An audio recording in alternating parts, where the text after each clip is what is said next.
तालुक्यामध्ये लाल कांदा आणि रांगडा कांद्याची लागवड मोठ्या प्रमाणात होते. लागवडीपासून ते काढणीपर्यंत प्रचंड मेहनत करून सुद्धा शेतकऱ्यांच्या हातात उत्पन्न नाहीये. कांदा काढून इंदूर बाजारामध्ये विक्रीला नेण्यासाठी मोठा खर्च होत असताना बाजारात दर न मिळाल्यामुळे शेतकरी आर्थिक संकटात सापडले. तालुक्यामध्ये लाल कांद्याची काढणी सुरू झाली आहे, पण मजुरी, वाहतूक, औषध, बियाणे यांचा वाढलेला खर्च आणि त्यातच अवकाळी पावसामुळे झालेल्या नुकसानीमुळे शेतकऱ्यांचं संपूर्ण गणित कोलमडलंय. सध्या बाजारातील भाव इतकी कमी आहे की लागलेला किमान खर्च सुद्धा वसूल होत नाहीये. त्यामुळे कांद्यांपासून नफा तर दूरच, पण हातातील गुंतवणूक सुद्धा परत मिळेल की नाही याबद्दल शेतकरी संभ्रमात आहे. कांदा शेतकरी सांगतायत की 31 लाख रुपये खर्च करून सुद्धा बाजारामध्ये भाव नसल्यानं सर्व मेहनत आणि गुंतवणूक ही पाण्यात जाते.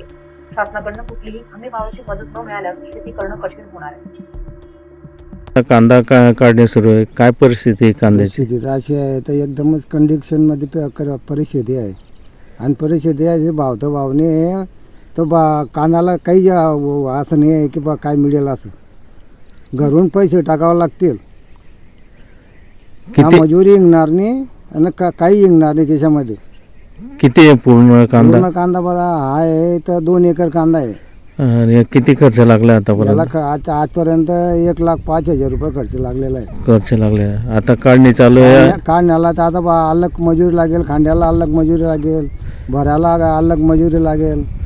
आणि मग विक्री कुठं कर? विक्री करायला जावं लागेल. तिथे भाव मिळतो का नाही मिळतो? कुठं विक्री करता? इंदोरला करता. इंदोरला घेऊन इंदोरला घेऊन जातात. गाडी करून गाडी घेऊन भाडं जास्त आहे अजून. जास्त आहे.